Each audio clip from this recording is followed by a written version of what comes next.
We're sending it. All right, hey guys, thanks for coming out. My name's Matt Pranka. Obviously, you know this weirdo here, my autistic life mate, Ben. Captain Insano. No, thanks for Perfect. coming out. Just go over some administrative things. Four weapon safety rules are going to apply all day today. Treat every weapon as if it was loaded, even after you insured it to be unloaded.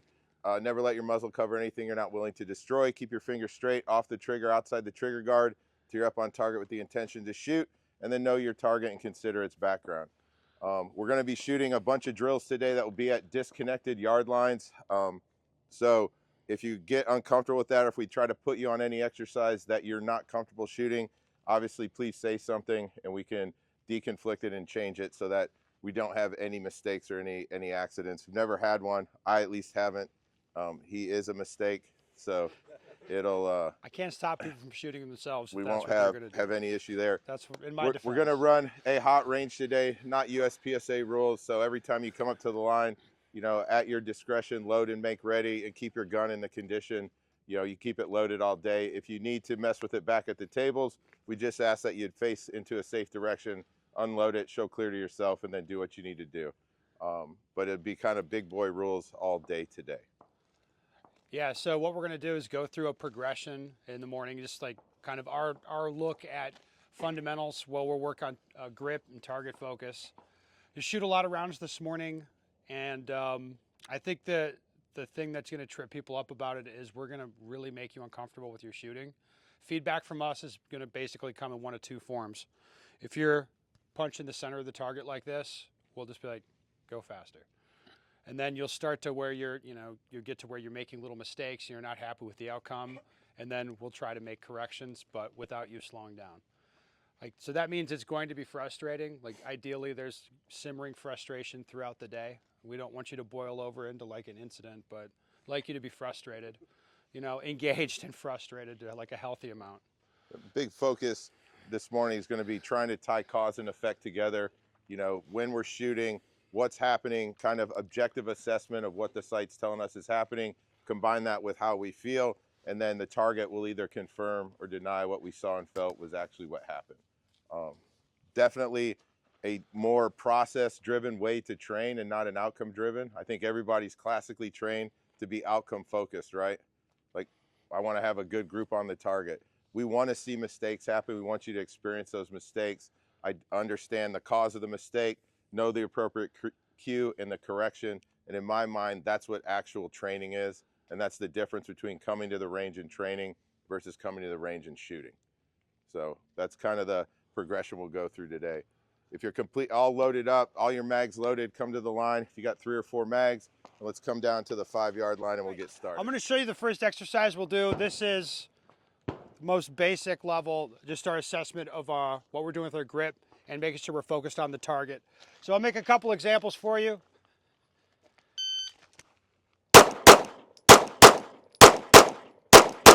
All right, so like I said earlier, if you're shooting like that, what am I going to tell you to do? Go faster. Yeah, go faster. All right.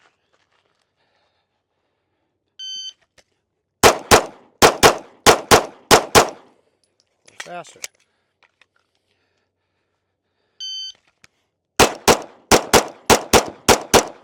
All right. So anyway, this is going to be our exercise. What we're going to do at the start signal, draw the pistol. As you're seeing, I'm not trying to do the fastest possible draw. I'm gripping the gun the way that I judge is acceptable. What we're going to do is just try to take all the variables out of this. So like you get on a grip, like, yep, I'm happy with the grip. I make sure my sight's floating right over that aiming reference, and then I fire a pair quickly, like about as fast as I can pull the trigger. Let everything settle down, fire another pair, and do that 4 times, total of 8 rounds. And what I'm trying to do is this, like just run them right onto that aiming reference. Now, and we're gonna back up, we're gonna go faster, all this, like that's not really gonna be possible, but I'm really gonna try, all right? What we're doing here is kind of paying attention to how our grip and our target focus breaks down. And there's typically going to be 2 things that happen. As I try to go faster and faster, I'm going to start putting input into the gun, pushing it down, usually with my dominant hand, pushing it down like this. You saw I got one I pushed out of the group there. Or I'm going to ride the sight up and down visually, and then the bullets go where I look, so that'll track rounds up high. That's the two common things that happen where the rounds will kind of go into a pattern. Either I let them slip up high, they go up like this, or I push them down low left, usually something like that by putting an input. I'll make a couple examples for you of that.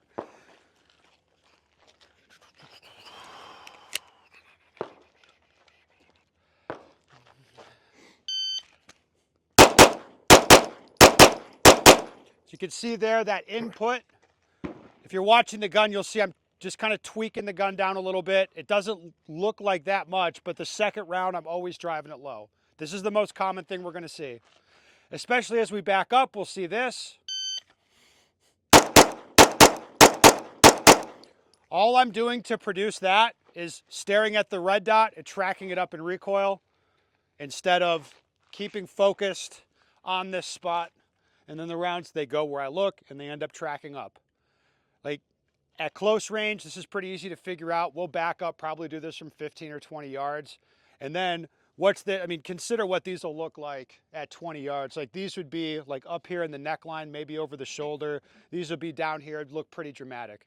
Starting at close range, it's a lot easier to assess what's happening, and then as we back up, it just gets more challenging. All right. Again, as you're shooting this, we want this stuff to happen. Your job is to see, feel, and assess. Like you're like, oh yeah, I see what he's talking about. Like driving down on the gun.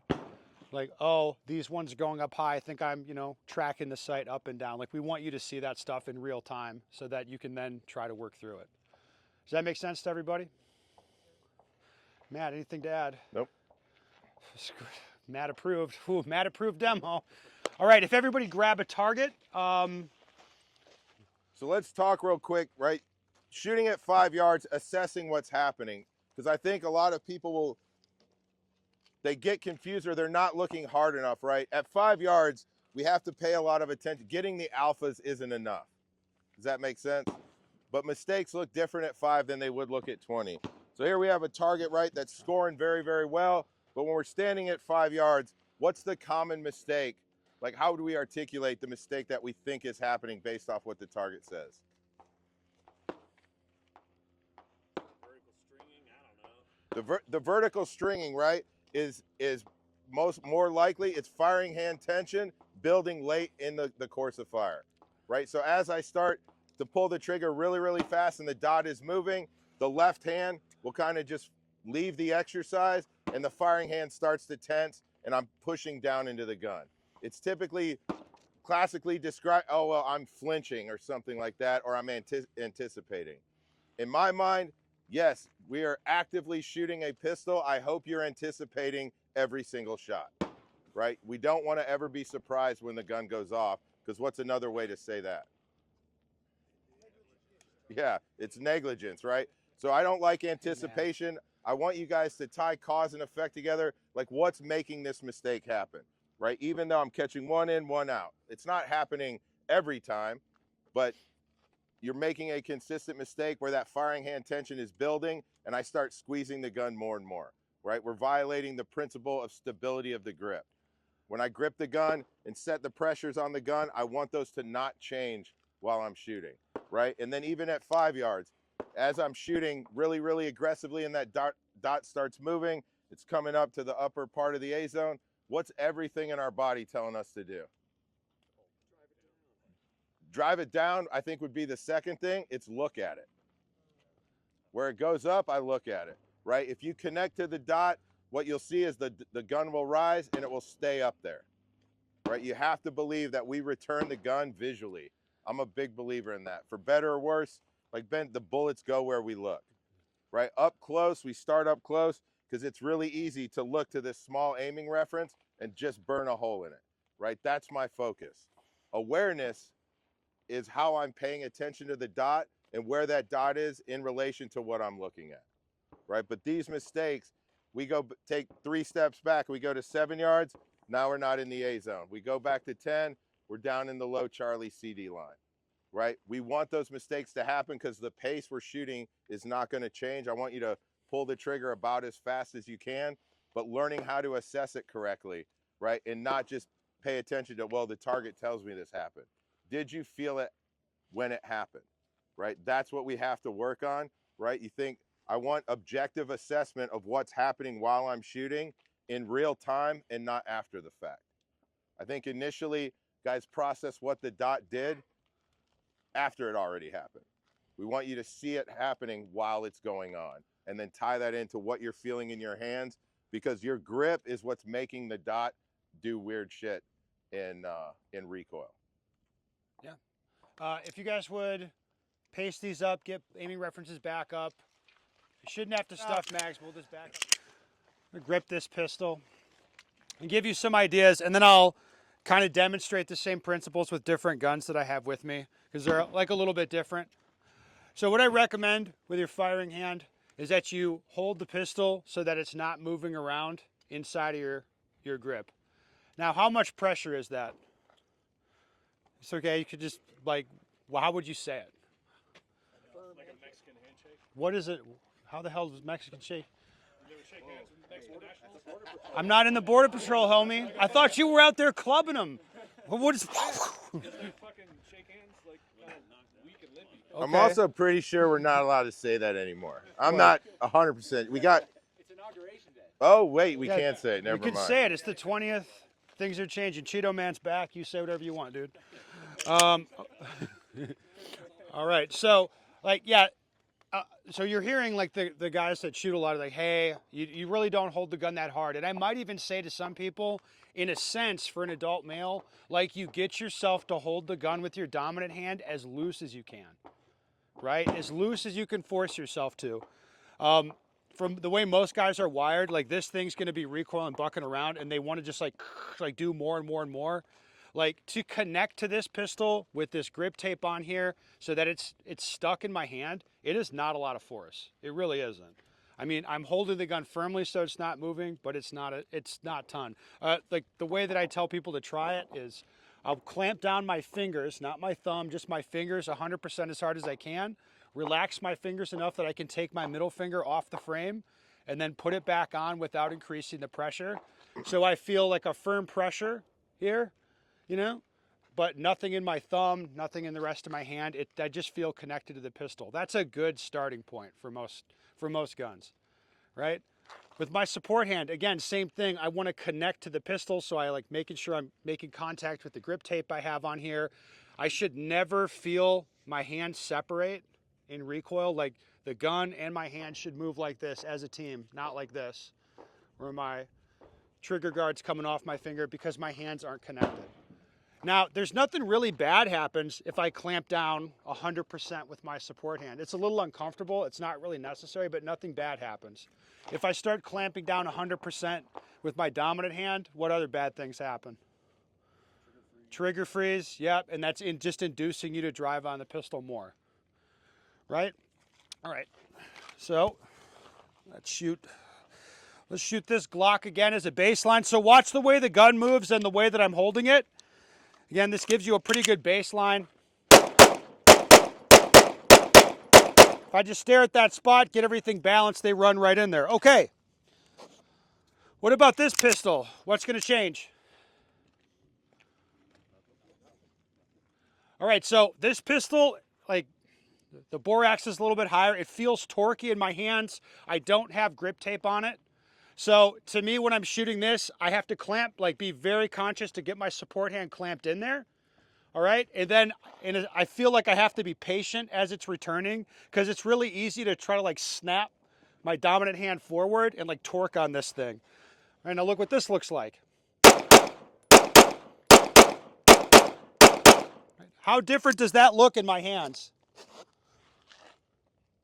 Not that different. Okay, this pistol, really heavy, lots of texture on it, really light trigger. To me, this one, I don't want to do anything. It's almost like as much as I can get myself to relax my hand and run the trigger just that extra cunt hair faster. That's what I'm going to try to do. So, like, when I'm shooting this, I'm emphasizing just try to relax the hand just a little bit extra. Okay, the Turkish Delight here.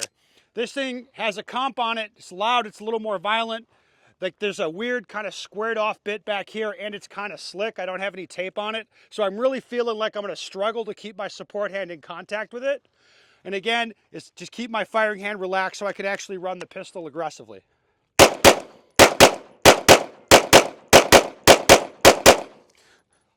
All right, this pistol's radically different. Now, very small,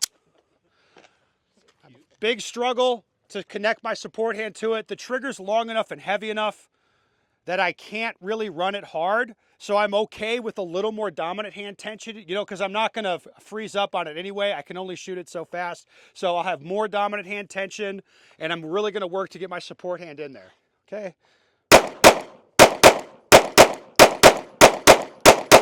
All right, it'll still do what I want it to do. Now, adding in a staccato. This is,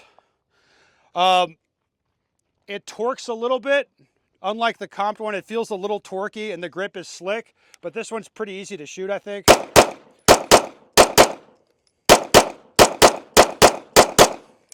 Right, and if we add in the comp and the flashlight, the challenge with this pistol is to do nothing because it's heavy and it's comped and a light trigger. I feel like I have to be so neutral with it, like not any influence, any input at all. This one's tougher to shoot well.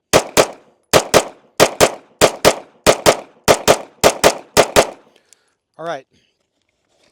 You get the idea, like very different pistols, but the same principles on all of them.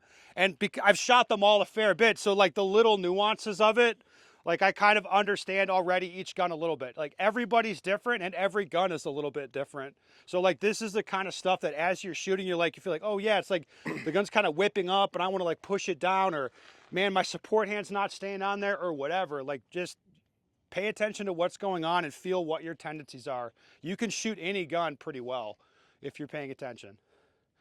Right. So I think the big takeaway from this is right, principles over technique. Right. Ben can talk about how he connects to the gun, how I connect to the gun. Right. It's unique to us. My hands are X size, X strength. Shooting a Glock, I hold it one way. Bigger hands, different gun. Right. You can't put your hands the same place the way that I do. But we can all focus on kind of 3 different principles that we don't want to violate when we talk about how we connect to the pistol, right? Consistency, I want to put my hands in the same place every time.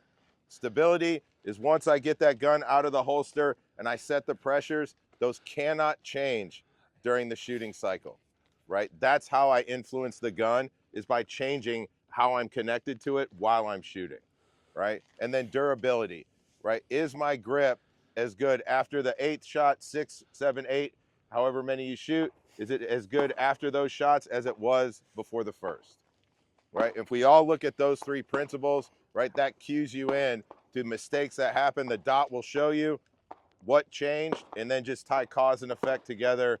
Do you understand how you influence the gun to make the mistake happen, right? I think that is the big part in understanding this kind of progression in training. You know, you think about it, would you ever take your car to a mechanic if it was running perfectly? You got to break it, right? That's how you know how it needs to get fixed. The only way to do that is we've got to pressure test foundational skills, right? Grip and vision, I think, are the 2 ones. No one yet has talked about how we press the trigger, right? When Ben's shooting, did anyone see a different trigger press across any of those guns, right? And I think it's a worthless discussion, right? It's a very outcome-focused discussion. If we put everybody up, regardless of the guns, at 3 yards, said shoot the target as fast as you can 5 times, who's going to press the trigger the way you were taught? No one. It's not worthwhile talking about it, right? And in terms of application, if you're a cop, if you're a practical shooter, competitive guy, you're going to press the trigger the same way for most targets. The only thing that might change is the speed at which you press it. All right?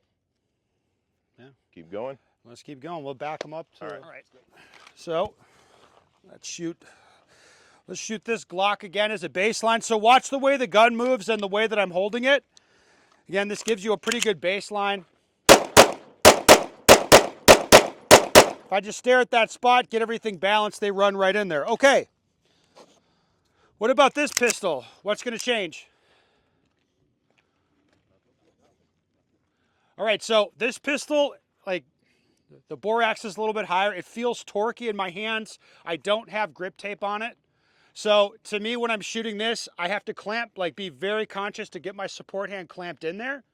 All right. And then I feel like I have to be patient as it's returning because it's really easy to try to like snap my dominant hand forward and like torque on this thing. All right, now look what this looks like. How different does that look in my hands? Not that different. Okay, this pistol, really heavy, lots of texture on it, really light trigger. To me, this one, I don't want to do anything. It's almost like as much as I can get myself to relax my hand and run the trigger just that extra cunt hair faster. That's what I'm going to try to do. So like when I'm shooting this, I'm emphasizing just try to relax the hand just a little bit extra. Okay, the Turkish Delight here. This thing has a comp on it. It's loud, it's a little more violent. Like there's a weird kind of squared off bit back here and it's kind of slick. I don't have any tape on it. So I'm really feeling like I'm gonna struggle to keep my support hand in contact with it. And again, it's just keep my firing hand relaxed so I can actually run the pistol aggressively.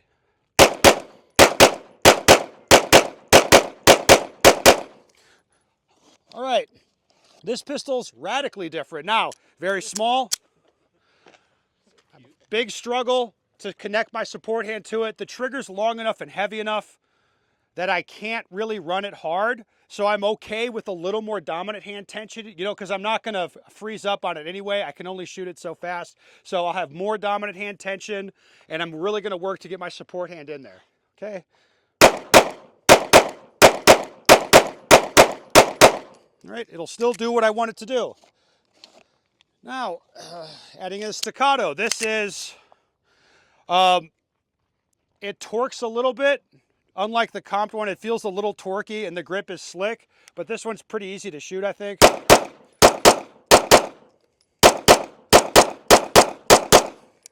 Right, and if we add in the comp and the flashlight, the challenge with this pistol is to do nothing because it's heavy and it's comped and a light trigger. I feel like I have to be so neutral with it, like not any influence, any input at all. This one's tougher to shoot well.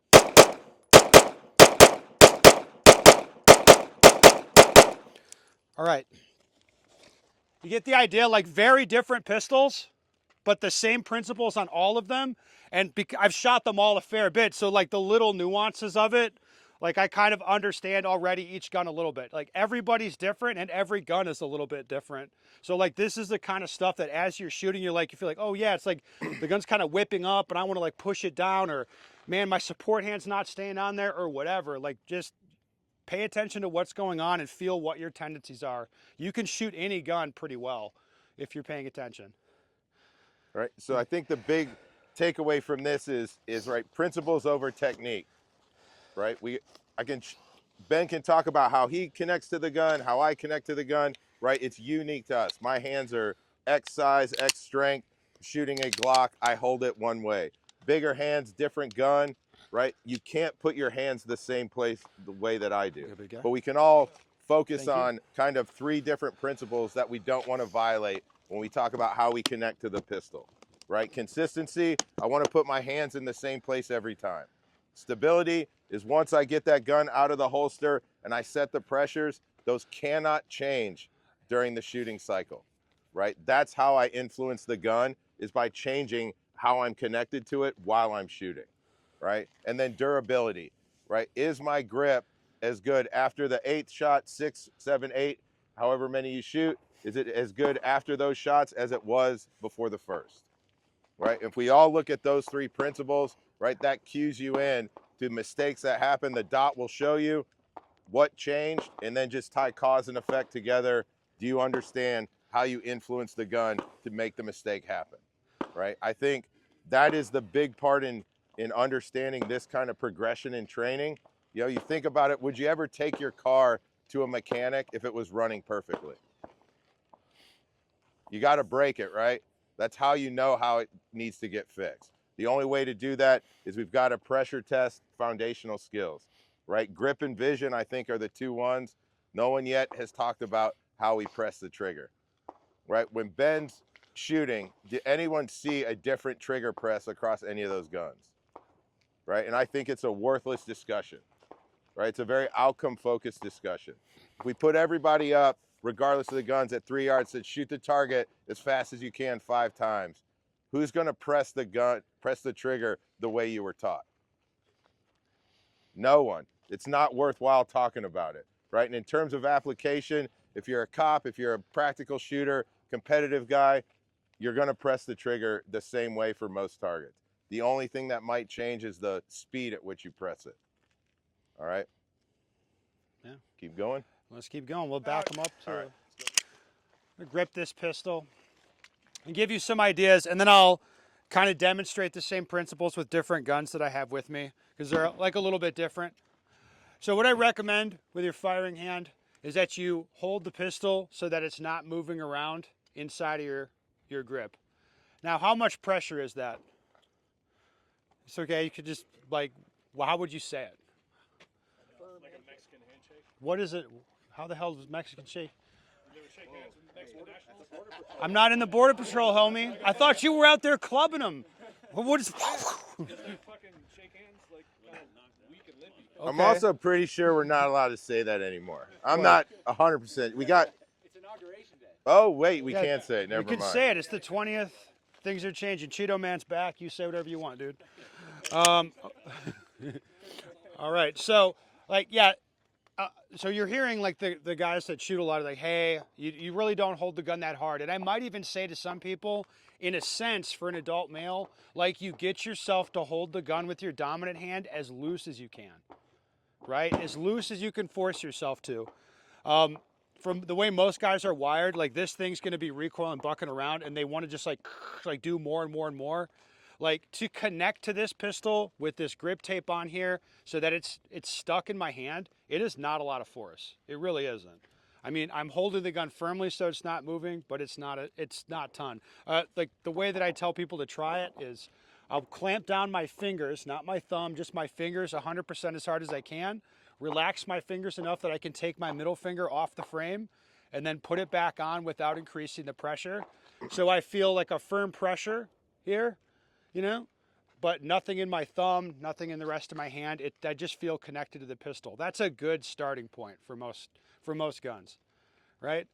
With my support hand, again, same thing. I want to connect to the pistol, so I like making sure I'm making contact with the grip tape I have on here.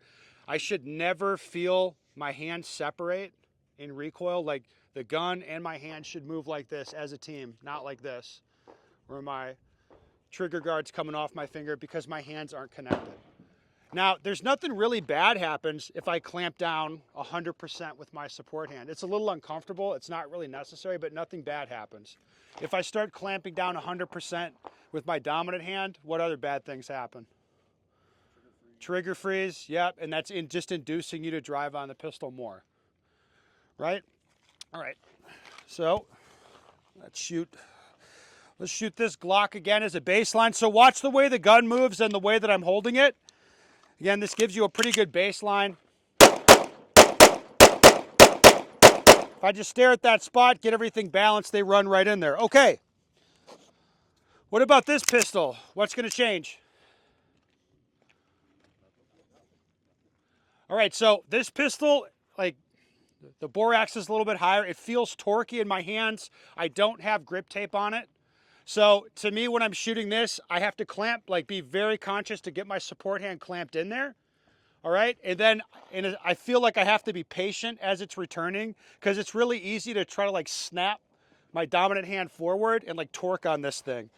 All right, now look what this looks like.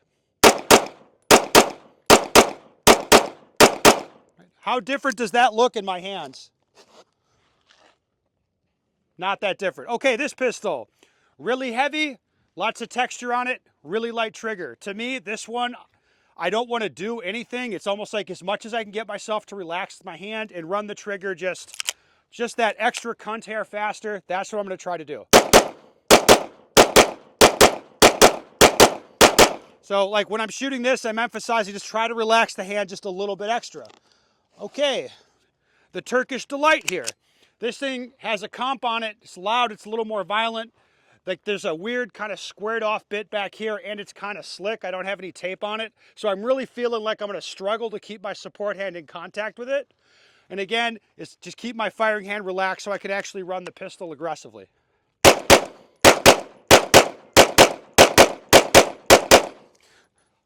All right, this pistol's radically different. Now, very small,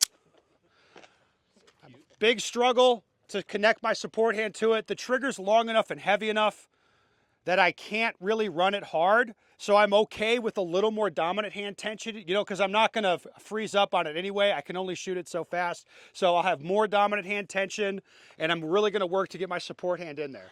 Okay. All right, it'll still do what I want it to do.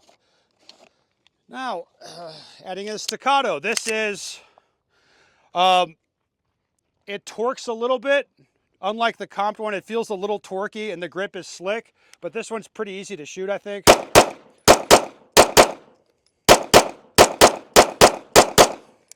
Right, and if we add in the comp and the flashlight, the challenge with this pistol is to do nothing because it's heavy and it's comped and a light trigger.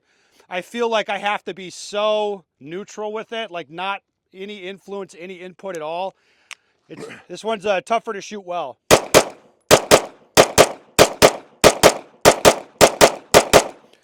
All right. You get the idea, like very different pistols, but the same principles on all of them. And I've shot them all a fair bit, so like the little nuances of it, like I kind of understand already each gun a little bit. Like everybody's different and every gun is a little bit different. So like this is the kind of stuff that as you're shooting, you feel like, oh yeah, it's like the gun's kind of whipping up and I want to like push it down, or man, my support hand's not staying on there, or whatever. Like just pay attention to what's going on and feel what your tendencies are. You can shoot any gun pretty well if you're paying attention. Right. So I think the big takeaway from this is right, principles over technique. Right. Ben can talk about how he connects to the gun, how I connect to the gun. Right. It's unique to us. My hands are X size, X strength. Shooting a Glock, I hold it one way. Bigger hands, different gun. Right. You can't put your hands the same place the way that I do. But we can all focus on kind of 3 different principles that we don't want to violate when we talk about how we connect to the pistol. Right. Consistency. I want to put my hands in the same place every time.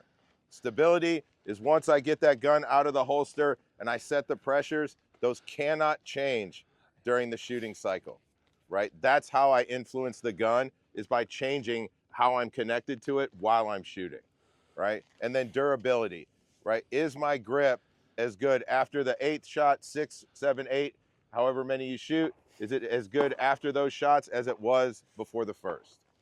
Right? If we all look at those 3 principles, right, that cues you in to mistakes that happen. The dot will show you what changed, and then just tie cause and effect together.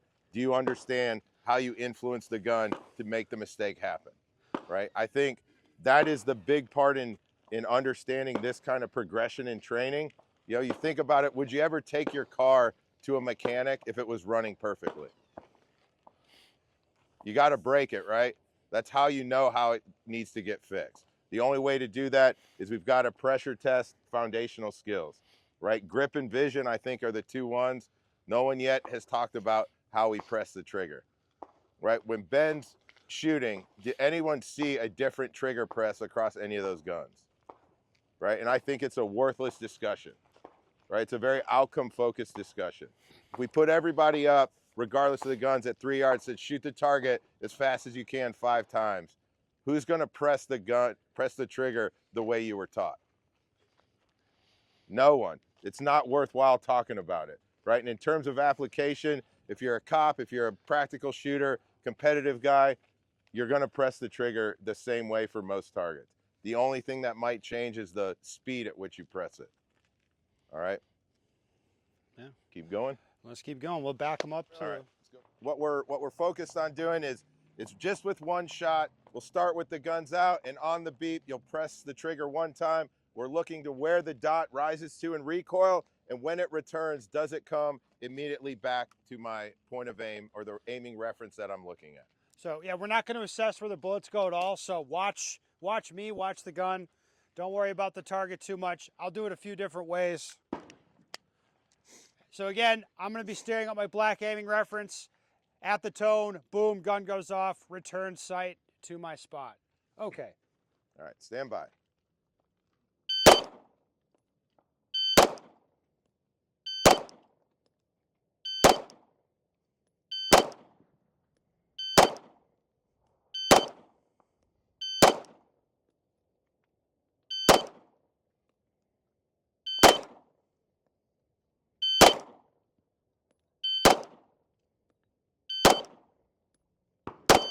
Sorry. Okay. So you saw it a few different ways there. All right, beginning and end is what I would judge as acceptable. Where it's like I'm staring at that black spot with the intent that the gun comes back, and the gun goes off, and it's like it's just right back. I don't feel like I'm pushing on the gun or doing anything really to make that happen. I just keep staring at the spot. When I put it in my head that I want to stop the sight from rising up in the first place, you could see like the muzzle dipping down into the shot, or like the shot will go off, the muzzle come down and then up. If you think about it, I shouldn't have my sight spending time down here on the target at all. It should just be bouncing off this spot. If it's down here, it's like I put in input to make that happen. So consider the same on your target. Like if you're hitting down here, like the gun shouldn't even be pointing down there, if you think about it. When I follow the sight, you could see the gun was very slow to return. All right, so what we want is I look at the spot, and I just have the intent for the gun to return there, stay connected to the gun, and the gun comes back. Another way to look at this is if I try to mitigate the recoil a lot, like do all the work I can do. There we go. Here we are. So check this out.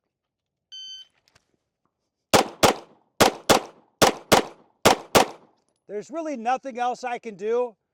Like I got super exaggerated forward posture, rolled my elbows out, crushed in, did everything I could to stop the gun from rising, and you saw the gun did whatever it was going to do. I don't think you should shoot that way because it makes things really hard. It's hard to be consistent when you're super tense. Instead, if I just hold the gun with my hands and tense my forearms so my wrists are locked, that's it.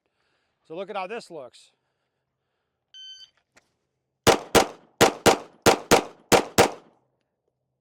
Does the gun rise substantially more? It's maybe noticeable, but it's not substantial. It doesn't really affect anything I'm doing, and that style of shooting is way easier. Think of what can we, I'm a big believer and I can always do less more consistently than I can do more, right? So figuring out what is the right amount of pressure and tension, right? I think me and Ben are on the same page where I focus only on holding the grip part of the pistol. I'm not trying to influence the frame at all. My thumbs aren't pressing in. I'm not pushing in sideways. I'm just trying to hold the pistol grip there. And then I'm not trying to like hold it with my shoulders and get all these extra muscles, right? Wrists are locked, forearms are tense, my wrists are fixed in a position, and my grip is as hard as I can hold it where my finger can still move really, really quickly, and then my non-firing hand's doing a little bit more than my firing hand, right? The big thing is don't influence the gun, right? You see it two different ways he influenced it visually. When you stare at the dot and you see like a bullseye thing, because guys want a consistent return that's really palatable to look at. So they stare at the dot, it rises, and then it comes back in from 12. What you should see is that, you know, does everyone believe that you lose the dot every time you pull the trigger? Right, we know that that happens, right? If the gun has like 3 millimeters of rise, the dot leaves the window. So now we're talking about our perception of it, where every time I actively, with this drill, perceive a stop stable dot that looks like a dot, right? It should be sitting in the center of the window. Anything less than that, look to immediately how you're holding the gun for that one shot. If you cannot build a consistent grip for one shot, we can't expect you can do it for 2, 3, 4 shots. Does that make sense? All right. Yeah, the big takeaway we want you to have for this, the one-shot return thing, is how little input it takes to actually return the gun. It's not much. If you feel like you're fighting a battle with the gun, like you are doing too much. You got to do less. Big part of shooting really aggressively and putting a lot of performance into it is being comfortable with the gun moving a lot, right? Trust that once it, you know, bullet leaves, the slide comes back. The slide's going to come back and return in about, you know, 5/100ths of a second, 5 to 6/100ths of a second. The gun will be sitting there 3 times longer than your splits, ready to shoot. It doesn't need any help from you. Let it do its thing, and then as soon as you perceive the dot back there, you'll be ready, or the gun will be ready much sooner than you are. All right? All right, we'll shoot that. Again, first group will be up there. So if you watch what I do, here's going to be the drill we do. I point the gun at the target, I break my wrists, I squiggle my hands around like this. That's what I actually do. What's important is I'm going to do it 2 different ways. So first, I'm going to connect, stare at the black spot. The gun's in between me and the black spot, obviously. Stare at the black, break my wrist, squiggle the sight around.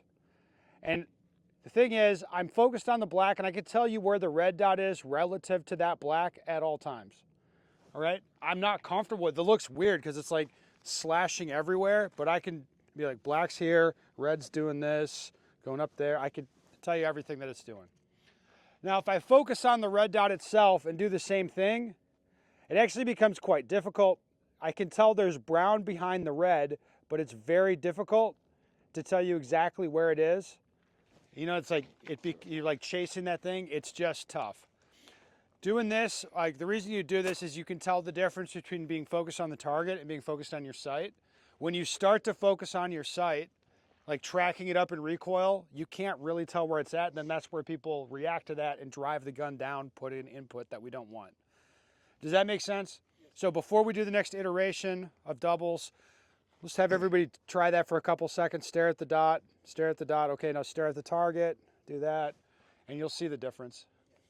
All right, let's get back on the line. All right, the last exercise we just did, shooting those aggressive doubles, that's a really good training tool where it's like we're forcing you to shoot faster than you can necessarily see the sights for that round or whatever. Like you're just gonna have to shoot aggressive pairs. It was our hope that your vision catches up with what you're doing and you have takeaways from the exercise. Now we're going to change it up a little bit and try to drive everything into the A zone using the minimum sight picture possible. So to back up, like if we're trying to shoot as accurately as possible, how are you going to read the sights? If we don't, not considering time at all. Yeah, so the dot stopped stable. It's not really going to be stable unless I brace the gun on something. It'll just be kind of floating there. Then if I pull the trigger nice and smooth, eventually the gun will go off. And I should be able to print a pretty small group doing that, right? All right, that's not really what we're trying to do here. We're trying to shoot more practically. So I'll just say inside of 10, 12 yards with a red dot handgun, you're not going to read the sights anything like that. We call it color confirmation, or just reacting to the color of the sight, which means I'm looking at a small spot, right? Then if I see a slash or a streak anywhere near that, I'll be like, yep, red, send it. And like that'll trigger me to shoot. It's never going to look even like a clear dot that's like just floating in a spot. I won't be looking at that long. If I see the color, I'll react to it and pull the trigger. As you back up further than that, then I'll read the sight like a bouncing ball. I'd say like the boom, boom, boom, boom. As soon as the dot comes down, boom, it'll bounce off that spot, right? Back up, like how far back would you think I'd have to be before I'd see the sight like floating there, and then I'd be really careful pulling the trigger? Yeah, it'd be further than 20. Yeah, it'd be further than 25 yards. I mean, it'd be shooting back from under the shelter. If I'm like really trying to drive A's, then it would be like I would say corrective shooting, where the sight comes down, I correct the sight to make sure it's perfect, and then carefully press the trigger. We don't do that a lot, shooting like this style, or like we do close, aggressive shooting, just reacting to the color. So I'll make a couple examples for you here. All right, so I'm gonna stare at that black spot. That's my aiming reference. I want every round to go in the A zone, but I'm gonna do it aggressively, so I won't necessarily be perfect, but I'm gonna try to go hard. Right, so as soon as the gun's up in my target line, I'm gonna register that there's color and start pulling the trigger. Now, one thing I want you to do is make a point to react as soon as you see the color. Let me make another example for you here, and watch the gun if you would.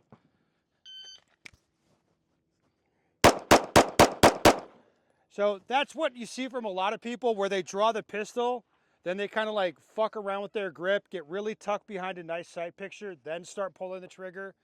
I don't want you to do that. Like your attempt should be as soon as the gun's at the eye target line, I register the code, like boom, now. To do that, I have to get on the grip early, get the grip built up before the gun's at my eye line. So just be aware that's what we're looking to do. If the sight's there and you're playing around with your grip, something is wrong. Now, let's back up a little more, if we would. All right, so now I'm going to read the sight. It's still going to, I'll be reactive to the color on the return. Watch the gun. Right. How much slower was that? Not much. Let's back up some more.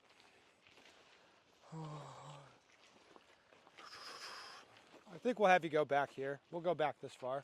Why not? All right.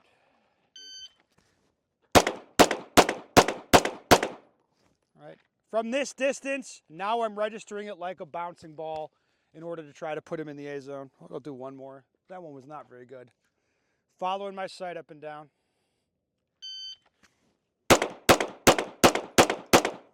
Right. Again, I could tell you everything that happened was like boop, boop, boop. One whipped off to the side.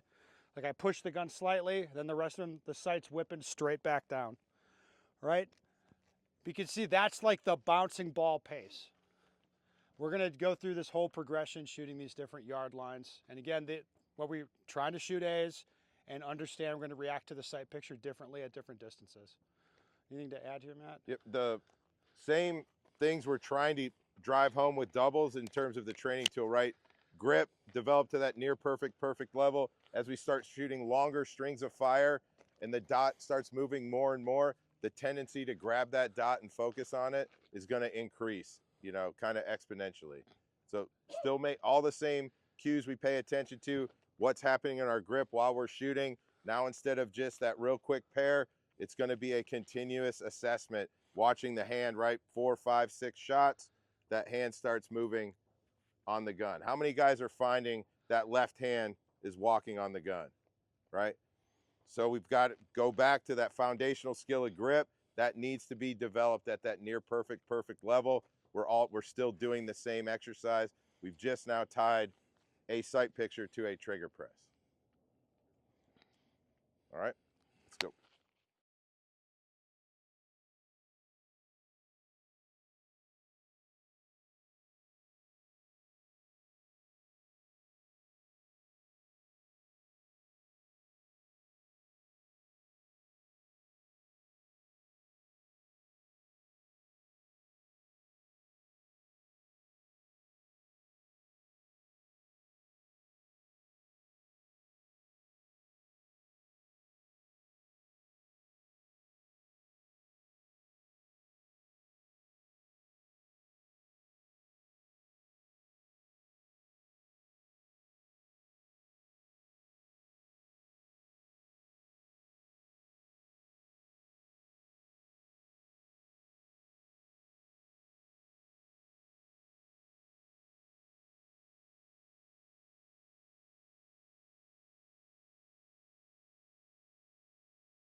The gun comes back in, there's a certain amount of wobble that it's going to have, right? That's where we see the concentric opening up of the groups.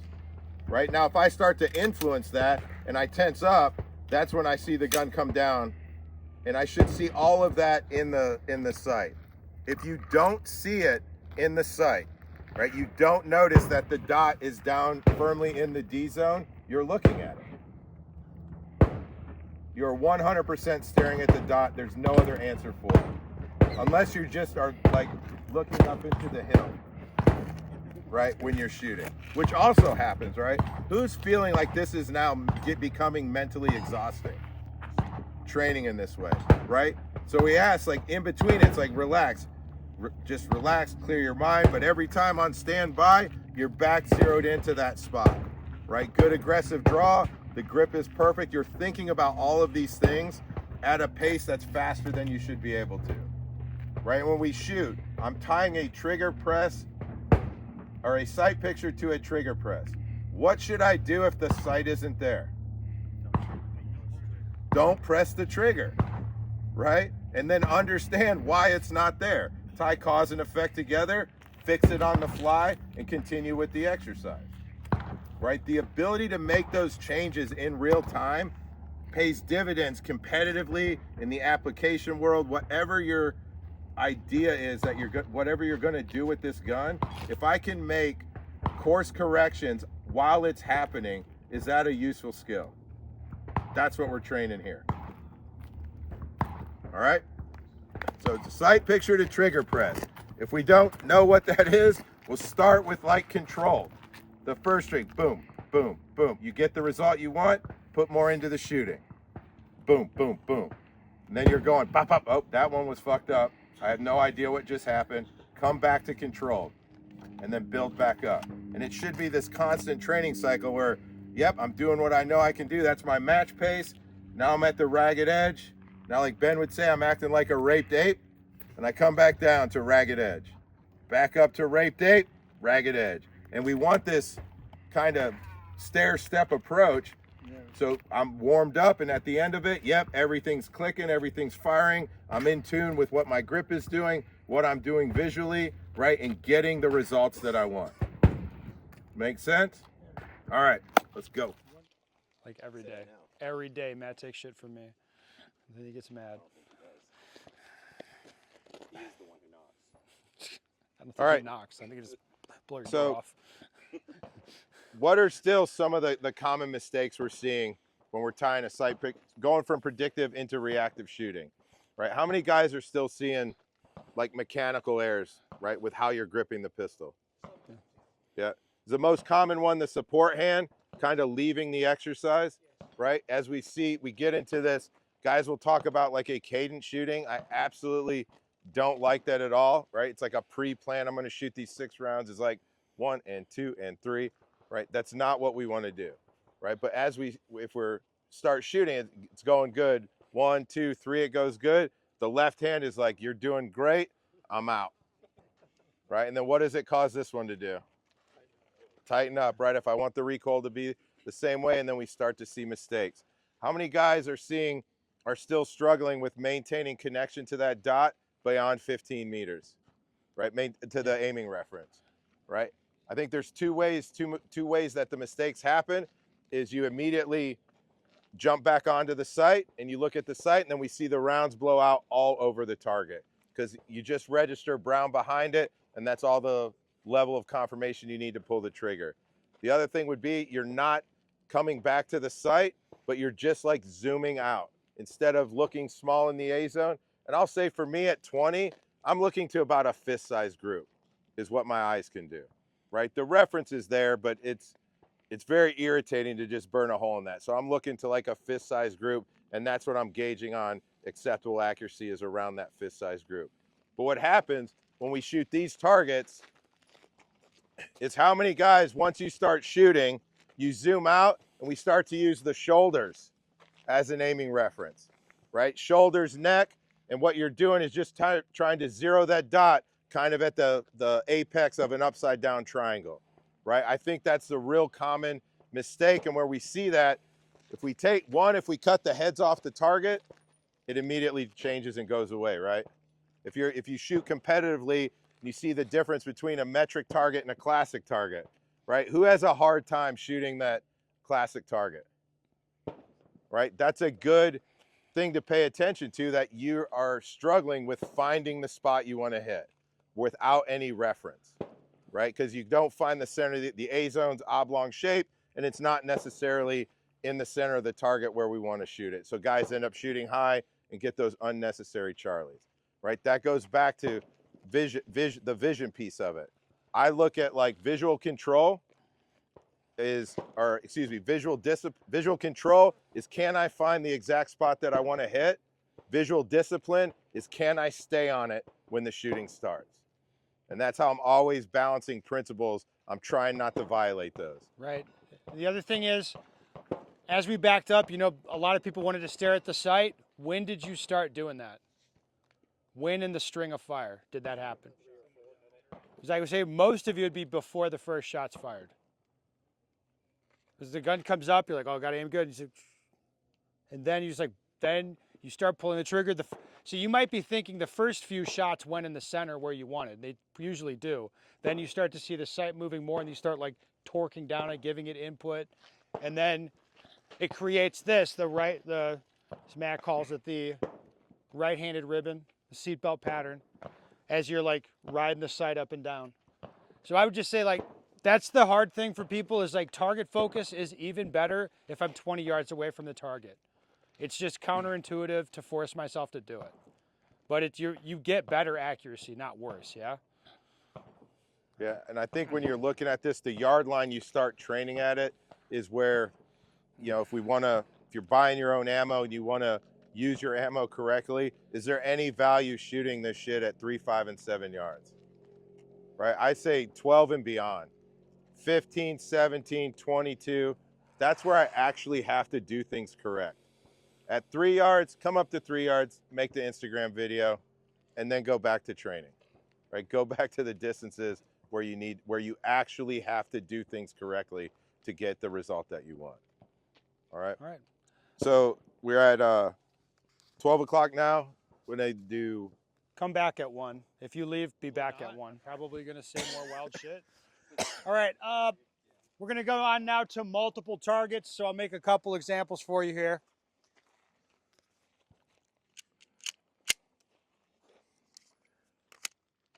All right, a couple ways to do this exercise.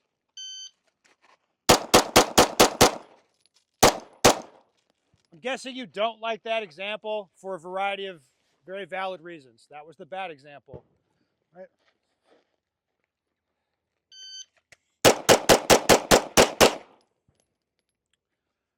All right. So that was the good example. You notice it was nice and fluid. You didn't really see a posture change with me. The idea here is we're going to shoot this target with 6 rounds. Honestly, just doing that to give you an opportunity to make some sort of mistake, right? The target's very close. You're going to be, you know, how aggressively are you going to be shooting on it? Like as fast as you can pull the trigger, right? You'll be, you know, perceiving that flash of color, like, but just like it's as fast as I can make this thing go. That's what I want to do. The idea is as I'm shooting it, like maybe I'll tense up my hand, start tracking the sight, tense up my shoulders, whatever. There's a lot of things that you could do. The idea is to not do any of that. Just look at my spot, just kind of gun comes up. Yep, boom, boom, boom, boom. I just see the color blip in there. After 6 rounds, look at the other target in the back, look to a spot on it. If I see color on that one, I'm like, yep, okay, cool. Now start shooting that one. That's really, really tough to do. I mean, because the tension's going to build up and you have a lot of opportunities to make mistakes here. Right, Matt, what would you add on that? No, that's it. This whole drill is designed to fight tension, right? I think the 2 big takeaways, fight tension and being visually precise, right? Trust that there's virtually no lateral transition. As soon as you fire that 6th shot, right, staying relaxed, your eyes jump to that far target, the gun will just arrive there and settles. You'll be able to shoot very, very aggressively on that back target. All right, I'll give you a couple other examples. All right.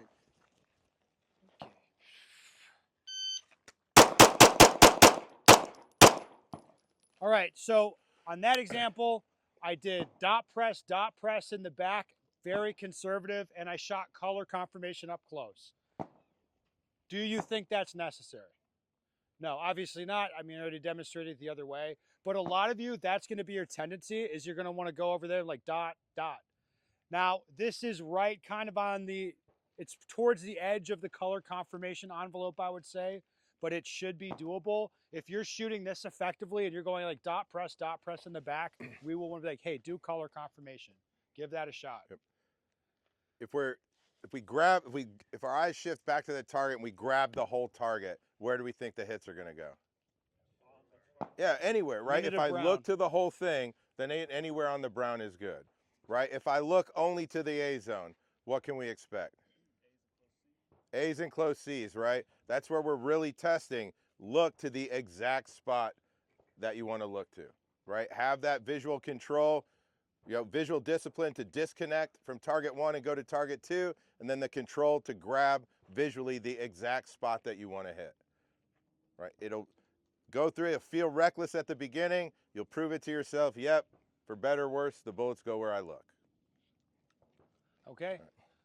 Well, let's get everybody up here. Now, we kind of rearranged things, but we'll have targets paired off.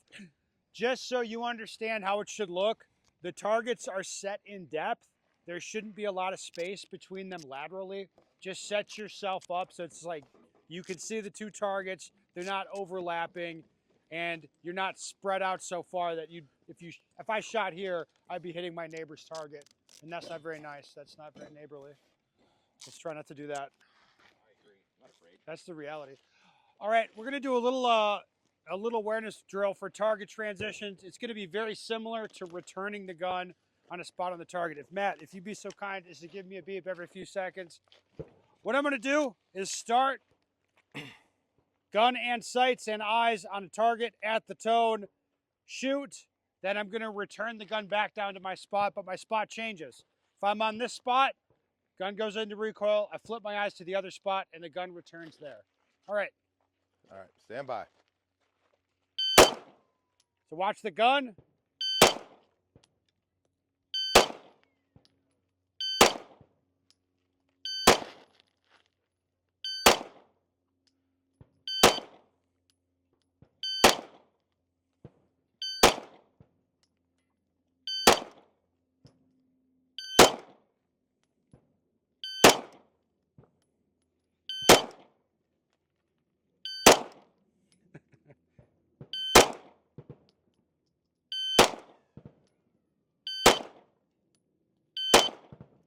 All right, so how much drama was there to that when I was doing it right? Yeah, so obviously we're working on target transitions here, and the idea is look where you want to go, the gun will go to where you're looking. Now, the way that I said it was, it's the same as returning the gun onto the same target. All you do is you flip your vision to where you actually, oh, I'm done with this spot, look over there, now it goes to this spot. And if you think of it that way, it's gonna be very easy. It's not a whole lot of work. As soon as you saw me trying to push the gun to make it do what I wanted, it became very difficult. That makes sense. Like, none of this is really complicated. There's one thing to point out here. The targets are set in depth. They're not set far apart laterally. So if you think about it, it's pretty easy and intuitive. Like if I'm going to a target all the way over here, it'll be very difficult to do that staring at the sight the whole time. Like nobody would do that. You come off, your head comes off the gun easily, and then the sight comes right back to your awareness. And you notice when you do that, it's very precise. However, when the targets are just set in depth, I can't really go from here to here and lose awareness of the sight. That means it's easy to follow the sight while you're doing this. Does that make sense? All right, so we want to be very attentive, like look at the black spot, boom, look at the other black spot, and the gun will go there. Again, we don't give a shit where the bullets go on this one. We just want you to get like, boom, look over here, and it's like the best way to perceive this is you shoot over here, and the sight just drops down on the other target that you look at immediately when you look at it. Sound good? All right, let's get, make this a little bit harder. Instead of doing 6 rounds and then 2 rounds, we're gonna go 2, 2, 2, 2, just to get your eyes moving more. It's gonna be quite a lot more challenging. It's helpful to do dry reps. So notice how I'm doing this. finger like indexed on the frame of the gun. Look, look, look, look. As soon as I see the red come into the center, it's like, yeah, I would pull the trigger now. I'm just going to the other target.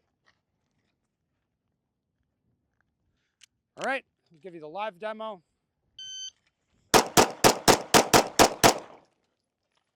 Okay, you can see, again, the bullets go right where I'm looking. As long as I don't tense up and try to torque the gun around, it's gonna go where I want. Just to highlight it, if you look at me, it's like I'm not looking like I'm trying that hard. It's like the try hard is in my head that I'm looking for very specific things and I'm staring holes at spots I want to put bullets. It doesn't translate into physical tension. Make sense to everybody? Okay, let's give it a try. Make this much harder. This gets fucking stupid. All right. I don't know. Did Mason come up with this, Joel? Yes. Yeah.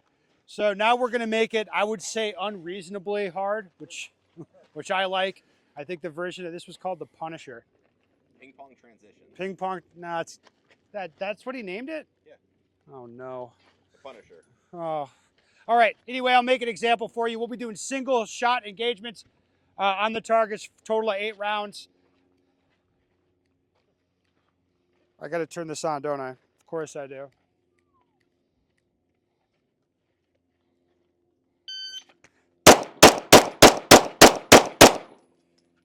Okay, this is very, very visually busy, I would say is a good way of describing it. I'll show you what guys kind of commonly fall into. I'll give you 2 examples.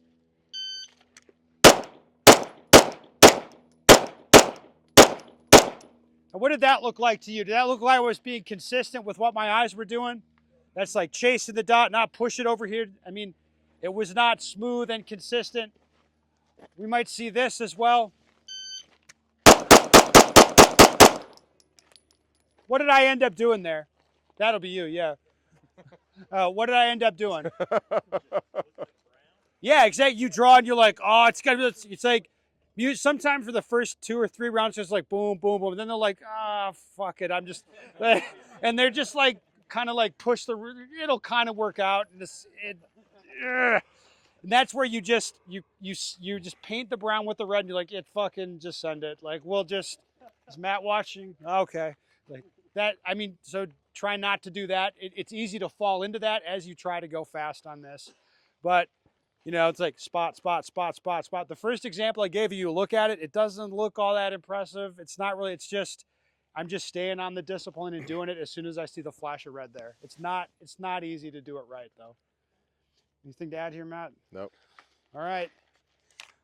Let's get back on it. We'll do this iteration. That's just a special treat just for them. We got this. All right. We're going to take the sequence and make it a lot more complicated. Making any drill or exercise longer, more complicated, you're just going to see those habits come out. I wouldn't necessarily train all the time on a drill that's this many rounds, but it gives you just a good look at what you're doing. The sequence, I mean, we have a bunch of different setups here. The sequence is going to be the same on all of them. You're going to start and stop on the leftmost set of targets that you have out of your 4 target set. Start and stop on the leftmost one. You'll shoot that target, a different target, that target, different target, that target, different target, and come back and finish on it. It should be a total of 14 rounds. The dry repetition, where you see me go through like this, that's a big part of it. You see we're getting a lot of value out of that. So try to get the value out of each rep. Do the dry reps. Okay, here we go.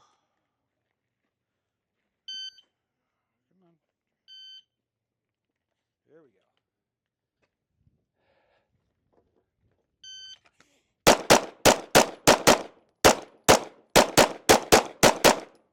All right, so as you can see here, this is like a little more realistic sequence, I'd say. It's the type of thing you'd see in a USPSA match. If they're close, shoot them aggressively, color confirmation. If they're a little further away, of course, we let the sight slide into the middle. The partial target back there, I'm not really sad. I mean, I don't really want those C's, but I'm not sad about that because I meant to stay off of the no shoot. I mean, on subsequent iterations, I would look down right at that perf line on the A, and then dot press on that and see if I can slide those into the A zone, but I definitely don't want to hit the no shoot. Make sense to everybody? Pretty simple. All right, Matt, anything to add on this one? Visual precision, right? When you come into the targets that are partial, the no shoots, where do most people put all of their attention? They do, right? They focus on the no shoot, and then they're referencing the dot, not on the no shoot. And that leads to what? Hitting the no shoot, right? So you have to learn to ignore that, grab the part that you want to hit, right? It's going to be as far away to the no shoot, up on that AC line, right? And the ones that are partial at an angle, the corner of the AC line, that's what we're shooting for, right? That's where you're really getting to see, can you grab a small spot of the target and ignore that big penalty? All right? Cool. I'm going to shoot this tree. So we could say whatever we wanted to. Yeah. All right, guys, we're going to stop there for today. Hopefully we understand the progression we went through, right? Focusing hard on predictive shooting as the training tool. You know, I think guys that are in the law enforcement or concealed carry is more your focus. Predictive shooting is the training tool. If you're on the competitive side, that is the engagement sequence on how we want to play that game. We want to look to a very small spot of the target and just squirt 2 bullets at it as quick as we can. If we're doing the foundational stuff correctly, I have well overdeveloped foundational skills, primarily grip and vision, I'm going to have high probability that I'm going to get those alphas shooting very low levels of confirmation. Flip that over to reactive shooting, tying a sight picture to a trigger press. As we start doing like MXAD, how many guys figured out like predictive and reactive shooting starts to blur together, doesn't it? That's the 8-shot drill, 6, then 2 back there. If I'm doing the foundational stuff at that near perfect or perfect level, my grip is good, I'm visually precise and a lot of visual control of what I'm looking at, right? I can get pretty aggressive with the shooting and have very, very good results, right? I like predictive shooting as the training tool and reactive shooting as kind of the engagement sequence and learning how to blend those two and go in and out of the different levels of confirmation that you guys all saw here with designated target. Yeah, tomorrow it's going to be dynamic, so we'll be moving for most of it. You'll be moving your feet on most of the exercises. We'll build towards stuff that's not going to be a proper USPSA stages, but it'll look sort of like that. Yep. All right. So that's the idea for tomorrow. It'll be the same time, same channel tomorrow. Yep, be here ready to go at 9 o'clock. Anybody, oh, good. Go ahead. Anybody have any questions or anything you want to talk about before we break up? We're not breaking up, we're just taking a break. No, we're see just taking a break, but that means I'm going to do whatever I want tonight. Seriously, it's not you guys, it's me. It's not you, it's me. I want to me. fuck this chick tonight. Can we, if you'd be so kind as to, what? That's how breaks work, Matt. They're seeing someone else, always. If you guys Safety rules are still in effect all day today. As we start shooting again, more complex exercises with movement while we're moving fingers straight off the trigger, outside the trigger guard till you're up on target ready to shoot. Today, we're primarily going to focus on movement. Yes. Let Ben talk about what we're about to do here with a little bit of not bar hop-esque. Sure. We're going to do some movement positioning. So first, we didn't discuss it really at all yesterday. It's not super critical when we're just shooting static, but what we want to do is, in terms of stance, is feet spread apart, ready to move. We like to think of it in terms of you're ready for the next movement every time you stop. What we like to see when guys move out of position, is, oh, like I want to go over there now. So basically nothing should move that's extra. It's just I look and I go in the direction I want to go. Now, that requires that I be set up in the right position. Very frequently, people will stand like this, or they'll be leaning around something, whatever. And when they want to get going, they'll coil up like a spring, kick their foot out, and take off moving. Like, I would judge that time as wasted. Like, that's not what we want to be doing. Instead, think like I'm in the starter's blocks ready for a movement when I stop. And then it's like when it's time to go, I look and nothing. I don't feel like I need to rearrange myself to take off. So leaving position is really easy to do efficiently if you're in the correct position to begin with. Getting yourself positioned is very, very difficult to get positioned properly while you're shooting. Why is that? Yeah, you're focused on doing all the shooting, and you're like most people, their feet just kind of do whatever. Like, whatever, man. And then they just kind of, They're just trying to work it out as they go through a complex scenario or do stuff like that. So what we're going to do is a progression here where we're going to do it wrong to start with and then evolve into doing it right, if that makes sense. And like I said, it'll be simple, just a movement and positioning exercise. So back up, I'll show it to you.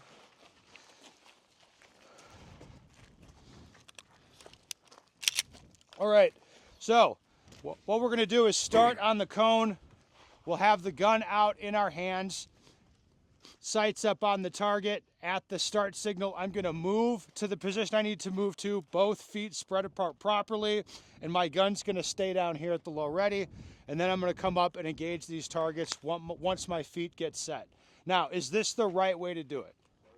No, it's not. But what I find through training is that if we start out and what's your primary responsibility here is like pay attention to your feet, push up to where you're going, get your feet set the way you want, then come up and engage the targets. Like we'll evolve into you're going to be simultaneously engaging the targets and getting your feet set. But I think it helps to pay particular attention to your feet to start with.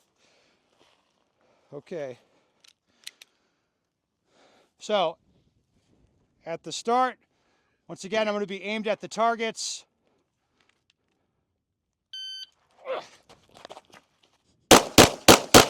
All right, just like that, that's what I'm looking for. My attention was down here, get my feet in position, and then it's like look up at the target, gun comes up, and just react to the color on the targets. For the more experienced guys, this should feel painful to do this. Why? Yeah, you already want to be up and shooting. This is going to feel painful as shit. But like I said, we'll do another way that's also wrong, and then we'll try to do it the right way. Does this make sense to everybody? All right, now we only have 9 setups, so we're going to run 3 relays through this. This is just for safety. We're all going to be moving the same direction. You know, just be aware there's people moving on each side of you. There's no reason to point my gun over here where the other guy's going to be. And if you see people get in a position you're not comfortable shooting, just do not shoot. Finger out of the trigger guard. Do not do that. Do not shoot. Sound good? All right. Let's get to it. How many of you found that iteration comfortable and nice? Yeah? It's pretty weird to get up there and then look to shooting. Like, did you find it easy to get in your stance? Motherfucker. Let's shift over here. This one's good. Use this one. All right, you found it easy to get in your stance, yeah? But the shooting was late. I think everybody would be like, it was really late to shoot. So, the next evolution we'll try is this. I'm going to stare through the tube the whole time. All right, so same start position, like index right on the target, and it'll be something like this. I'll have to turn my timer on. Beep. Beep. We'll give him the beep.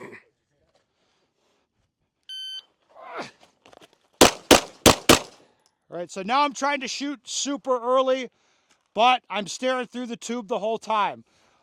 I think the challenge here is the movement's really awkward, and I'm very susceptible to starting to stare at the sight. So how long is the sight up before you feel like you want to start staring at it? Just for you. Anybody? Mine is as soon as it gets to my eyes. What's that? Mine is as soon as when it gets to my eyes, I got to check myself to not stare at the sight. Yes. So to me, there's 2 circumstances. If it's up there for like more than a second and I'm not shooting, I want to start staring at it. And if it's coming up and I'm shooting a target I judge as difficult, I want to start staring at it. It's like, because it's not that much time. If like this type of movement here, I will want to stare at the sight. Now I would like everybody to try it this way. Like, so move up, stare through the tube, shoot when the sight tells you, and get positioned correctly. You'll find the positioning very difficult, the movement awkward, and you'll find yourself susceptible to staring at the sight. Make sense? All right. How many of you found it difficult to be staring through the tube when you're moving forward? Yeah, so obviously that time the positioning looked like shit. A few of you were like falling forward. Did it make the shooting harder? Yeah. Now, I think not everybody would agree that it makes it harder. I think it does because I'm susceptible to want to stare at the sight. I would say for sure it's not making it easier. For sure, I would all agree the shooting part doesn't get easier staring to the sight. So what we want to do now is, like the way I'd advocate you actually do it, Like, let's say I'm up here shooting these targets. I decide I'm going to move. The next job I have to do is look at that stick that I'm going to run over. So it'd be like, look to the stick, move, move, move. Now here's the trick. I need to look up at a certain point at the target. The key thing is like, when should I do that? And I'd say that's about here, a couple of steps before I'm going to be shooting. I'll flip from now I'm moving to like, okay, look up, now it's time to shoot. And as soon as I see the sight come up and flash where I want, I will start shooting. So if I was moving from the shelter we have up to the stick, as soon as I decide to move, I'd look to the stick for the whole like 40 yards of that run. I'd be just staring at the stick. Like, I have nothing else to do. And in a sense, that keeps my brain occupied. I'm just like occupied, like run, go to that spot. Then at the same point, a couple steps before I'm going to be shooting, flip my attention up to the targets, get myself towards stability, and start shooting. So watch what this looks like here.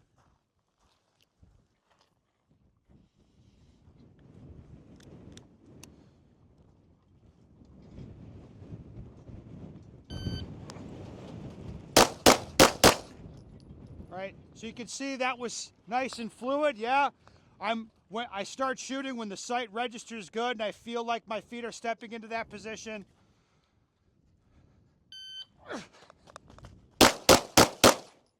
And see, nice and easy there. That, to me, that's giving me the best of both. I move pretty aggressively, the gun comes off my eye line, decide to shoot, the positioning is nice and fluid, and I feel like I'm shooting immediately. This is the way that we actually want you to do it. Does that make sense? Any questions? Okay, let's go back to it. Let's make this a little bit tougher. We're going to combine it into a two-position shooting exercise here. I like how the wind fires up right when I'm trying to do something. It's so good. All right. Now watch what happens with my head as I do this.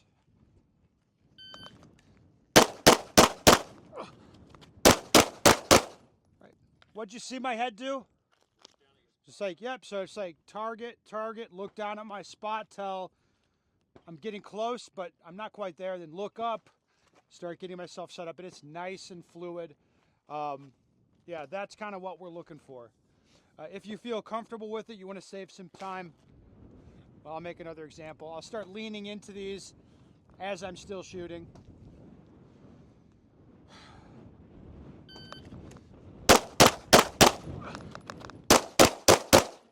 Right, just like that. If you want to feel comfortable with that, go ahead.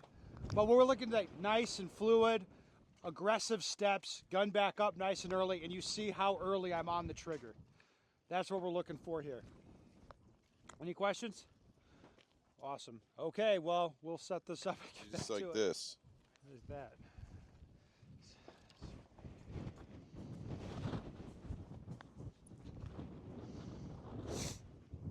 Why did you cross your feet? What?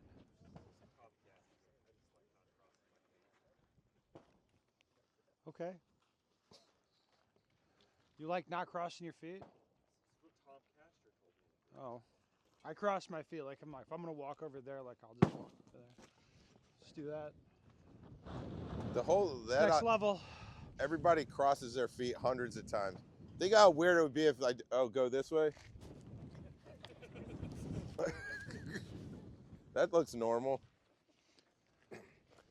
All right, we're gonna do a little exercise. I'll make an example for you. And this is a good one to show you when to shoot on the move or shoot as you're positioning and when not to. Okay. Oh, I need to turn this on, don't I?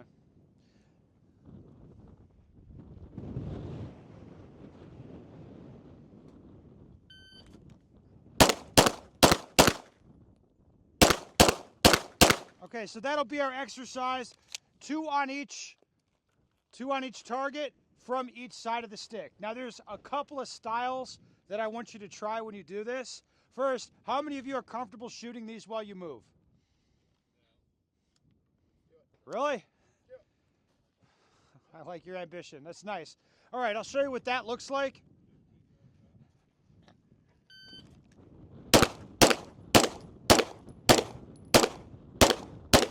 All right, so there, I'm moving really slow. I'm shooting really slow.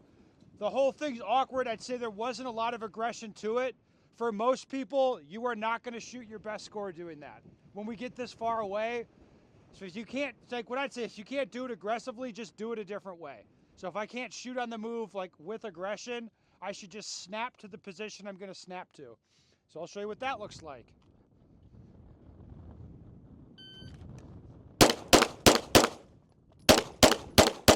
Right, that time it was shoot, get positioned, and as soon as I was like comfortable with the positioning, then start shooting again. In a subjective sense, I found that a lot easier, right? And like I said, a good value you get out of this is, hey, sometimes it's counterproductive to try to shoot while I'm moving, and in those situations, just do it a different way. Aggressively get to where you need to be, and then think about shooting. Does this make sense to everybody? All right. Yes, sir.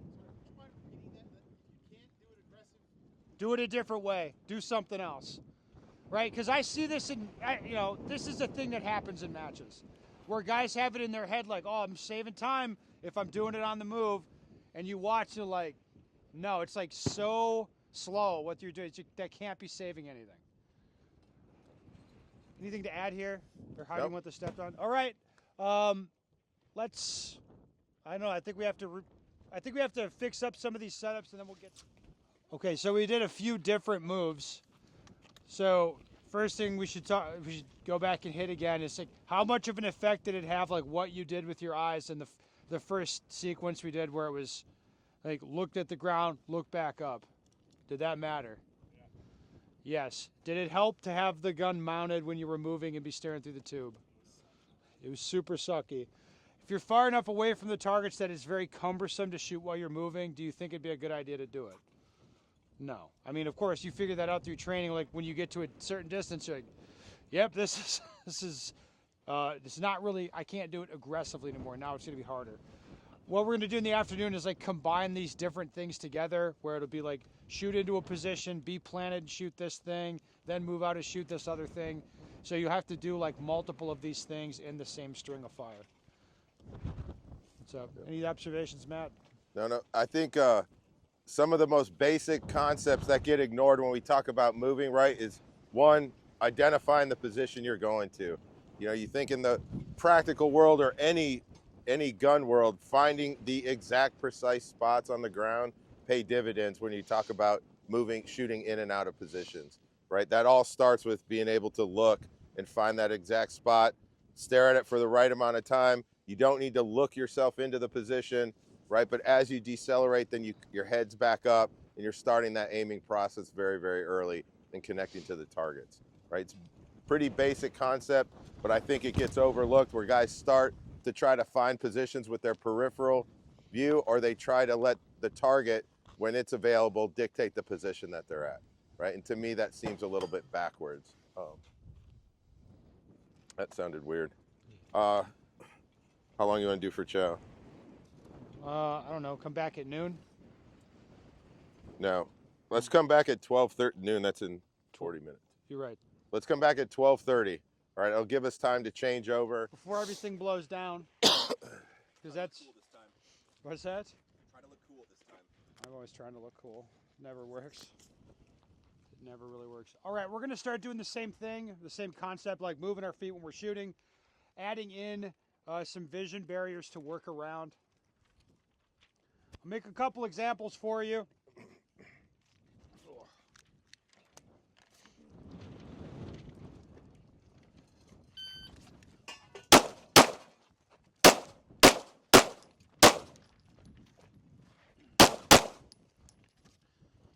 It's good, right? You could do that? I bet you couldn't make it look that stylish. What was I staring at the whole time? The friggin', yeah, so you're like, obviously the shooter's like staring at the sight. That's not what we want. We want to move fluidly. And then the other thing is react to the color. The more you key it on the sight, you notice the more awkward and goofy I looked. I think that's a pretty fair example, actually. If I want to keep an upright posture and look for the spots on the target while I move, probably the same. Once I get moving, I'll just move the same pace through the whole thing. It won't be this stop-start kind of thing. I'll bring the gun up to my eye line rather than my eye line down to the gun. I'll try to be comfortable losing awareness of the dot as I'm shooting. Now, what do I mean by that, losing awareness of the dot?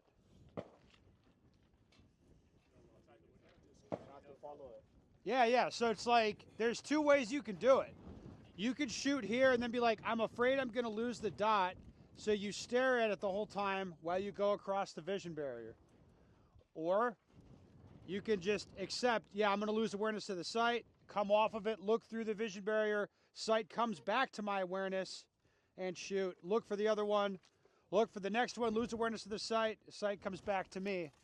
It's going to be much, much more fluid if I'm comfortable losing awareness of the sight.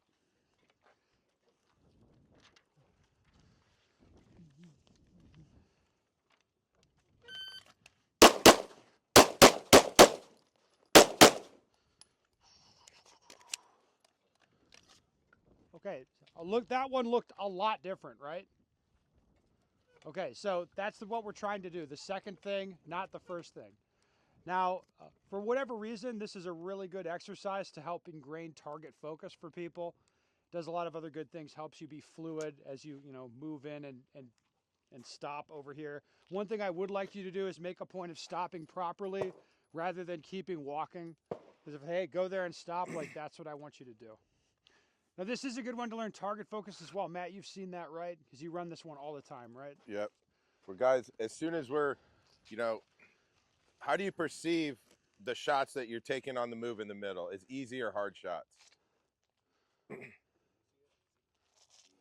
All right, I like that. They are easy, but the problem is everyone's going to stare at their dots because once you start moving and shooting, you're going to be not confident to get the alphas if you just look where you want the bullets to go, right? So as soon as guys go from target one, they snap over, they're trying to look through that vision barrier on the edge of it. And when the A zone comes up and the dot is in there, or the gun's up to the eye target line, they see the dot, you watch, every single person is going to go right back to that dot, right? And then once you connect to the dot, what do you think we see in the movement?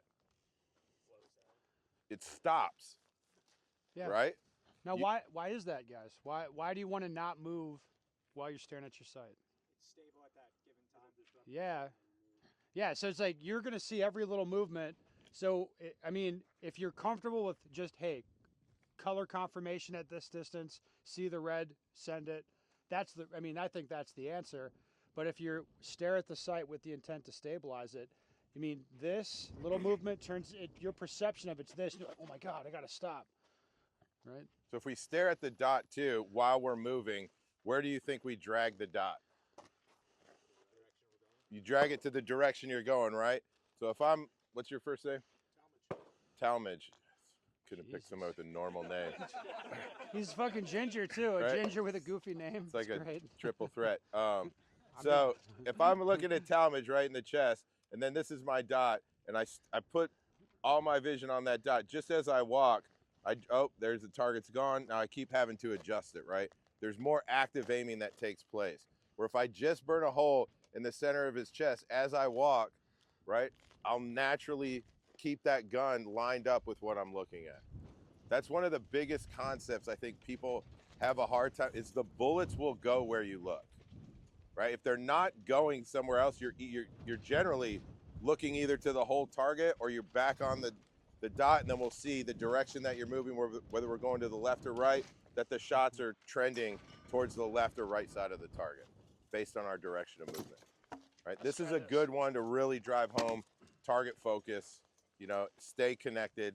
Again, just like any time I think we're shooting aggressively target focused, when you do it correctly, you're going to feel like you're not aiming enough, right? What that should tell you is that typically guys are looking for too much information from the sights to meet that like threshold. Yep, I'm good, pull the trigger. All right, we'll run it a few times. We'll go left and right. You want them just going to the right?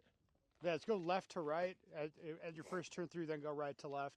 So we'll get everyone through this a few times. Matt wants to talk more. No. No, you want me to talk more? So All right, pretty good, we're gonna pretty good exercise we just did there. Wait, that on purpose. what errors? Fuck! What errors are we seeing on the exercise? Anybody? That's like the most common one, right? Is because you're moving, you want to get pulled onto the site. What else, Matt? Anything else? Yep. I think that's the biggest. How many guys? Anybody noticing like mechanical, like foundational stuff, grip falling apart, right? Maintaining as soon as we start moving, even though the gun's out, it starts loosening and tightening, right? You see a lot of not too extreme with this group where the gun is being snatched back in and then I move in that in and out, but you do see it with that aggressive push off for a lot of guys. The gun comes in a little bit, the grip lightens, and then we're having to rebuild it, re-grip over and over and over. So that's something to pay attention to. Where I think the biggest one is the vision piece, right? Guys, very, very late getting onto that second target. Do you agree with that? And then if we're late to engage the second target, the third, we feel like you're about to lose it, right? The way that we're fixing that is being visually precise right at the very beginning, right? It's called track the A zone. You know, you're visually hunting for that A zone. As soon as you see it, you'll see the AC line, start grabbing the smallest part in the center that you can, right? The gun will come to what you're looking at, and then it's just the same color confirmation that we've been talking about since yesterday. All right, we'll do one more variation of that, just making it a little bit harder.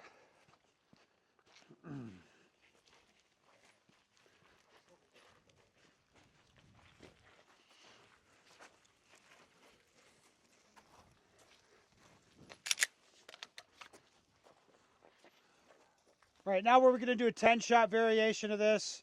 Where we're going to come back to the target we start on. I'll make a couple examples for you.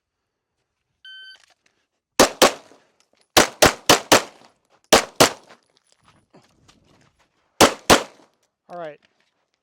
Did it look like my eyes went from one thing to the next there?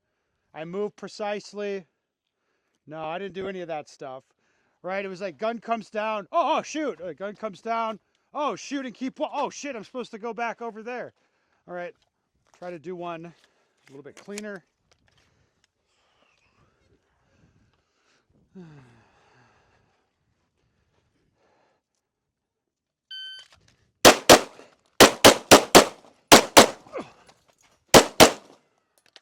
All right, so now we're gonna like force you, stop yourself, try to be as neutral as you can over here a little. I mean, you might pop out a little bit for the target, but then hustle back to the start position. This just makes it a little bit more complicated, and we're having a stance component that we enforce on it. Okay? Sound good? You guys look fried. All right. Start and stop, same position. All right, we have here like a mini stage or scrambler type of thing that combines a lot of the stuff we were doing. The sequence here, it's mirrored, like I said. So we're going to start on the cone. I'm going to engage these two partial targets here. I'm going to stay on the pad and move off to the right. These targets are going to get shot only between these two vision barriers. These two steel only get shot between these two vision barriers. I'm going to move to the right. From the right side of the rightmost vision barrier, I shoot these two targets and these only. Then I'm going to hoof it back to my start position and engage these two targets only. All right, I'll make an example for you, and then we will talk through it.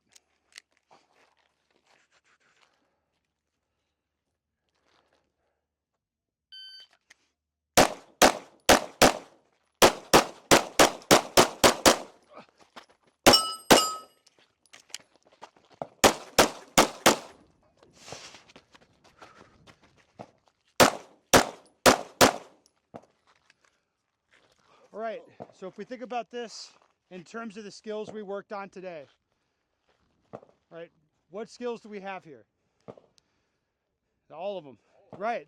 So standing in a position, I'm not comfortable shooting these on the move, so I don't move. That might sound kind of dumb, but if you watch people shooting this, they're gonna be like wanting to get moving while they're shooting those, and it's like, we shouldn't see that. If you decide, yeah, stand still and shoot, you should execute just that. On these, like that target focus, walk while I'm shooting, We just worked on this type of thing a bunch. Here on the steel, I would say this is like an option. If you're comfortable shooting these on the move, do it. If not, don't. Right, so if you choose to stop, we should see you stop clean, nice and wide. If you're comfortable doing what I did, that slow walk through there, that's fine too. Then we've got a little bit of a run. We get over here. You can see I stopped in a proper stance. So as soon as I felt like I was done shooting these targets, I can get on the gas, look to the cone, run, run, run, run, run, run, run. Mount the gun, try to get stabilized, and shoot the targets. Yeah, all of the things today all combined into one. Now, this is not very effective training, but this is a really good test. So what do I mean by that? This isn't what you would rep over and over again. You're just gonna. Yeah, it's too complicated, right? We're like dialing in on one little nuanced piece. You know, we shoot this just to see how you do, or see like how do these things hold together in a more complicated sequence. That's all. So it's a good test for you. So you can see what, like, you need to be unconsciously competent with all this stuff, not have to think about it, and then you'll see real quickly what the problems are. Yep. The elements of it, right? You see everything we've done, some reactive, predictive movement, and then where, as a test in your own training, where it falls apart, take that one piece, rep that, right? Build the skills, the elements that are critical to be successful in this section. Yep, I got that. Then apply it to the bigger exercise. All right. Got 2 runs. Guys will run at the same time. Again, at one point, we'll have people run into each other. Let's keep the guns oriented downrange, fingers straight off the trigger. All right. What I don't want is for guys to be running back, and now we've got muzzling each other at all or coming back uprange, right? So if that happens, it's a duel, right? everything down. Don't do that. Yeah, just kind of keep with the whole run, right? Right-handed shooters coming this way, I can run pretty hard with my gun pointed downrange. Right-handed shooters on the other thing, I just keep it like I'm reloading and running, right? Keep it up high, kind of above this arm. What I don't want to do is get into a situation where I'm muzzling myself, right? Finger straight off the trigger while we're moving. All right, any questions? All right, let's get the first 2 up. All right, guys. Hey, I apologize that you had to deal with this for 2 days, I was going to apologize about the wind. but we all That kind of have to sucked. deal with that. That's what I meant, the wind. The wind. You guys know what I meant, right? Anyway, so not to, laboriously go over everything we've done, but I think for 2 days we kind of started with that predictive into reactive progression, talking about how we can effectively aim, fix foundational skills, like kind of what's important. And I think me and Ben are on the same page, right? Grip and vision as the 2 major foundational elements for the marksmanship piece that you have to have developed to that like near perfect or perfect level. Today we kind of focused all on movement with track the A zone vision exercises that are really stressing those foundational skills with adding the layer of movement and being visually precise, picking up targets and shooting while moving. Finish with the scrambler that kind of ties everything together. Hopefully you guys see that's our intent, like the building blocks layered approach to training, kind of just adding more and more things to think about, testing the exercise. And like Ben said, this I think is a good test. It's not like a setup that I would drill on over and over, right? You start off, once you get warmed up, some good runs, and then just start making kind of dumb mistakes one right after the other. Yeah. What do you got? Well, I mean, I think the thing right now to just have in mind those little things, well, maybe they're not little, the things you are doing that are wrong, that you don't like. Now, from first drill we started on up until the last, did anything really fundamentally change with your tendencies? No. Like people, if you have a tendency, like I clamp up my hand when I try to go fast, like that's not going to change a whole lot. But you work on it like over time, and then it mitigates it a lot. But like those tendencies, that's always going to be a part of you. I don't think people's personalities really change a lot, but if you focus on those things during your training, you can definitely improve them. Yeah, the tension, building that tension in your hands. You take that back to dry fire, take all the recoil away, and really stress, can I have consistent, stable, durable grip for short little dry fire exercises. What I think when I'm dry firing, I can last for about 10, 15 minutes tops. And then after that, my hands are usually pretty exhausted from gripping the pistol correctly.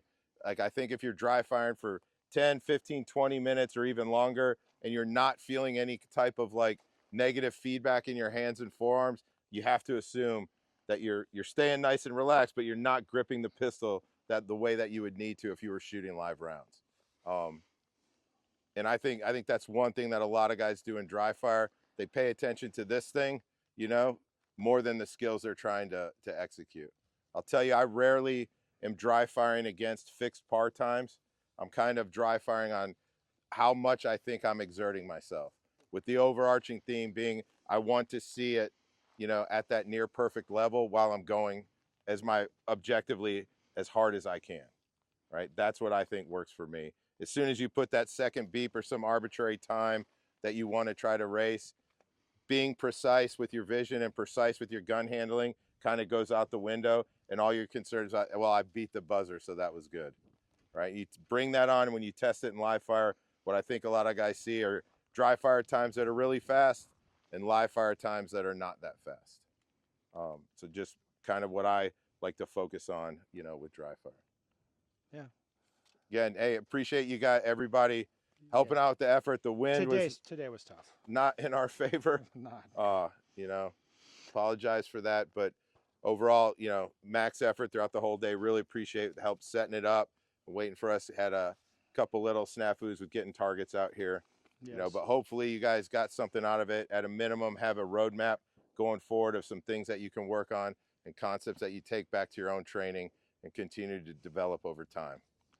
But hey, thanks for coming out. Appreciate you guys signing up, taking the time off work, spending all the ammo. Really appreciate it. It's a pleasure for me to come out here and train with you guys. Yeah, I love helping Matt Pleasure himself, so I'm glad he came out here. If you guys would help us with the teardown, it's so good. All right, these stand.